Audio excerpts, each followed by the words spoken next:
Hello everyone, कैसे हैं आप सब लोग। मैं अंकित टटूरिया आप सबका एक बार फिर से स्वागत करता हूं हमारे यूट्यूब चैनल पर।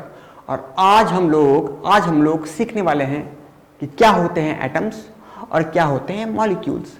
आज हम लोग सीखने वाले हैं क्या होते हैं एटम्स और क्या होते हैं मॉलिक्यूल्स। तो चलिए शुरू किया जाए। देखिए, सबसे पहले मैं आपसे पूछना चाहूँगा, एटम और मॉलिक्यूल पर चर्चा करने से पहले मैं आपसे पूछना चाहूँगा, क्या आप इस इंसान को जानते हैं?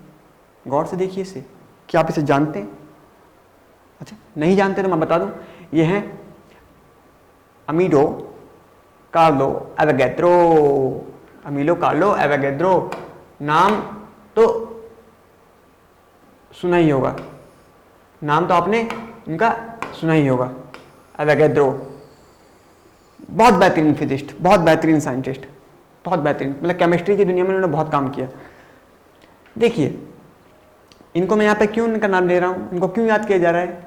इनको याद इसलिए किया जा रहा है क्योंकि यही वो पहले इंसान थे जिन्होंने हम लोगों को बताया कि भाई एटम्स अलग होते हैं, मॉलिक्यूल्स अलग होते हैं। ये टर्म मॉलिक्यूल है, ये इन्होंने ही कॉइन किया सबसे पहले। ये मॉलिक्यूल जो आप टर्म बहुत ज़्यादा यूज़ करते हैं ना, वो इन्होंने ही कॉइन किया कि भाई मॉलिक्यूल नाम की कोई चीज़ होती है संसार में, इस दुनिया में मॉलिक्यूल।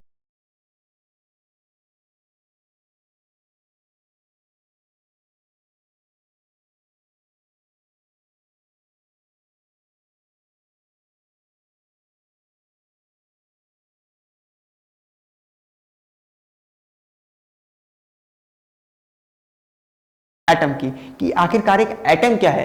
तो देखिए, एटम एक स्मॉलेस्ट पार्टिकल है एलिमेंट का। क्या है एटम?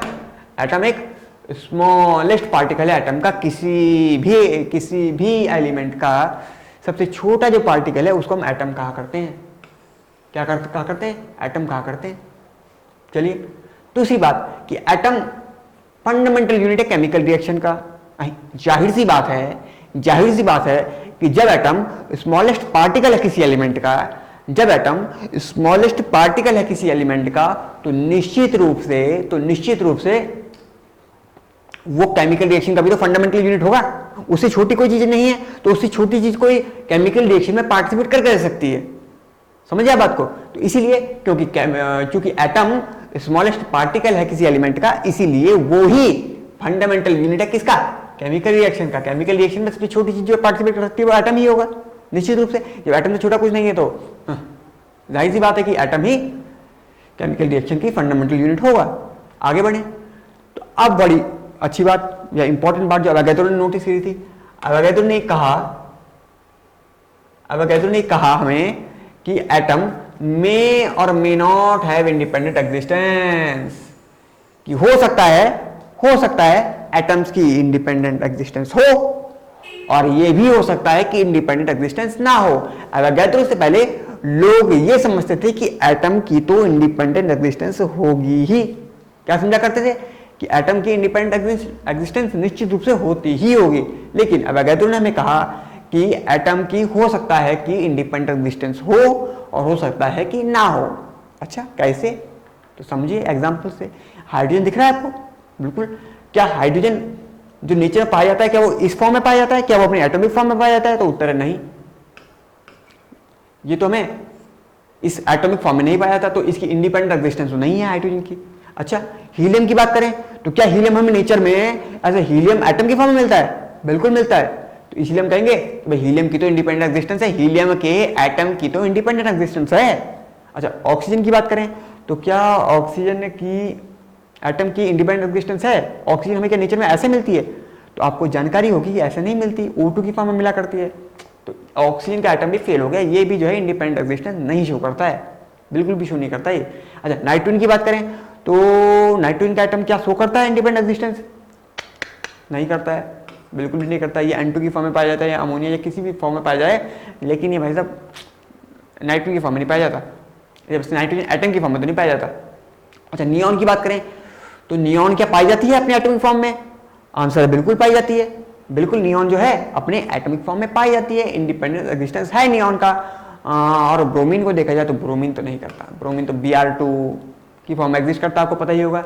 अच्छा, अगला पॉइंट भी बहुत ज़्यादा इंपॉर्टेंट है। देखिए, अगला पॉइंट कह रहा है कि एटम मे और मे नॉट, ध्यान दीजिएगा, एटम कहा जा रहा है कि एटम मे और may not have all the properties of substance. क्या मतलब है इस बात का कि एटम मे और may not have all the properties of substance, मतलब कि एटम में हो सकता है कि मॉलिक्यूल की सब्सटेंस की सारी प्रॉपर्टी हो और ये भी हो सकता है कि सारी प्रॉपर्टी ना हो। अच्छा, ये कैसे होगा? गौर से सुनिएगा, ध्यान से समझिएगा। क्या कि अगर कोई एटम इंडिपेंडेंटली एग्जिस्ट कर रहा है, जैसे हीलियम जो है ये इंडिपेंडेंटली एग्जिस्ट कर रहा है, निश्चित रूप से जब इंडिपेंडेंटली एग्जिस्ट कर रहा है, यानी कि हीलियम गैस जो है वो हीलियम एटम की फॉर्म में ही है, तो हीलियम का एटम जो है वो हीलियम सब्सटेंस यानी हीलियम गैस की सारी प्रॉपर्टी शो करेगा कि नहीं करेगा? बिल्कुल करेगा। हीलियम एटम जब इंडिपेंडेंटली एग्जिस्ट कर रहा है तो ये हीलियम जो गैस है उसकी सारी प्रॉपर्टी शो करेगा। उसी तरीके से नियॉन का एटम जब इंडिपेंडेंटली एग्जिस्ट कर रहा है, जब इंडिपेंडेंटली नियॉन का एटम एग्जिस्ट कर रहा है तो निश्चित रूप से नियॉन गैस की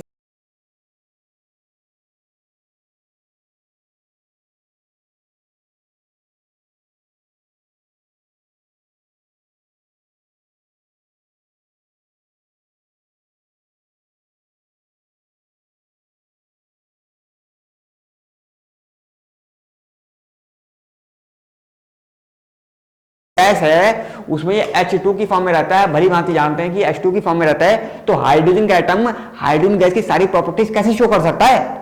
नहीं करेगा, बिल्कुल नहीं करेगा। अच्छा, ऑक्सीजन शो करेगा क्या?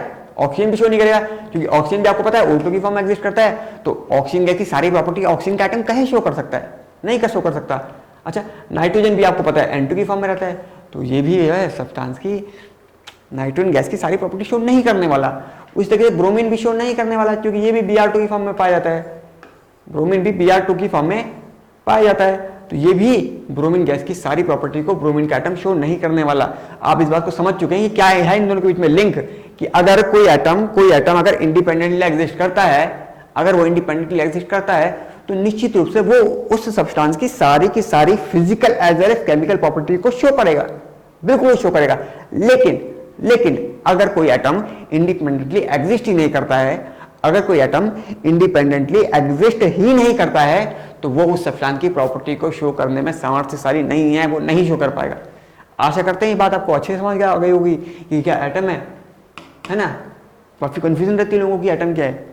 चलिए आगे बढ़ेंगे, आगे बात करते हैं आप मॉलिक्यूल की कि क्या है मॉलिक्यूल। मतलब अवागैत्रो ने कमाल कर दिया बता के कि मॉलिक्यूल क्या है।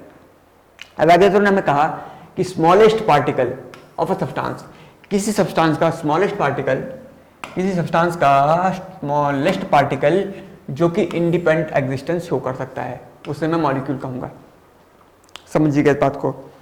अवागैत्रो ने कहा किसी भी एलिमेंट का स्मॉलेस्ट पार्टिकल जो इंडिपेंडेंट एग्जिस्टेंस शो कर सकता है उसे मैं क्या कहूंगा? मॉलिक्यूल कहूंगा। उदाहरण आप समझ रहे होंगे, ऑक्सीजन गैस बताई गई आपको, ये ऑक्सीजन का मॉलिक्यूल है, यानी कि अगर ऑक्सीजन एटम इस फॉर्म में एग्जिस्ट कर रहा है तो ऑक्सीजन क्या है? इंडिपेंडेंट एग्जिस्टेंस शो कर रही है ना, तो ये ऑक्सीजन का एटम आएगा। उसी तरीके से आपको भी उदाहरण में क्या बताया गया था, और ये Br2 का एटम होगा, Br2 का मॉलिक्यूल होगा, माफ कीजिएगा, ये Br2 का मॉलिक्यूल है, Br2 ये मॉलिक्यूल है, और भी आप समझ गए होंगे। आगे बढ़े तो मॉलिक्यूल हमेशा बने होते हैं एटलीस्ट 2 एटम से। ये भी कॉमन सेंस की बात है कि मॉलिक्यूल, अरे यार जब फंडामेंटल यूनिट किसी भी सब्सटेंस का सबसे स्मॉलेस्ट यूनिट एटम है तो मॉलिक्यूल हवा से थोड़ी आ जाएंगे, इन्हीं एटम से मिलकर बने होंगे निश्चित रूप से, है ना। तो ये हमारा अगला पॉइंट कह रहा है कि मॉलिक्यूल जो होंगे वो बने होंगे एटम से, 2 एटम से बने होंगे कम से कम, है ना, तभी हम क्या कहेंगे? मॉलिक्यूल कहेंगे। तीसरी बात कि मॉलिक्यूल जो होंगे वो आपस में जुड़े हुए होंगे। मॉलिक्यूल जो होंगे निश्चित रूप से जुड़े हुए हैं, तब तो एक साथ पाए जा रहे हैं। मॉलिक्यूल्स आपस में जुड़े हुए होंगे, और कैसे जुड़े होंगे? केमिकल बॉन्ड या कोवेलेंट बॉन्ड से जुड़े होंगे, कोवेलेंट बॉन्ड से। अगर आपने हमारी टाइप ऑफ कंपाउंड्स की वीडियो देखी होगी तो आपको ये पता होगा, अगर आपने नहीं देखी तो आप उसे देखिएगा, शायद ऊपर आई बटन में भी आ रहा होगा, ठीक है। कोवेलेंट बॉन्ड से मॉलिक्यूल जो होते हैं वो आपस में हमेशा कोवेलेंट बॉन्ड से कंबाइंड रहते हैं। समझे बात को? अच्छा, अब सोचिएगा, अब क्योंकि मॉलिक्यूल जो है इंडिपेंडेंटली एग्जिस्ट कर रहे हैं तो निश्चित रूप से किसी भी सब्सटेंस की प्रॉपर्टी को दर्शाने में वो समर्थशाली होंगे।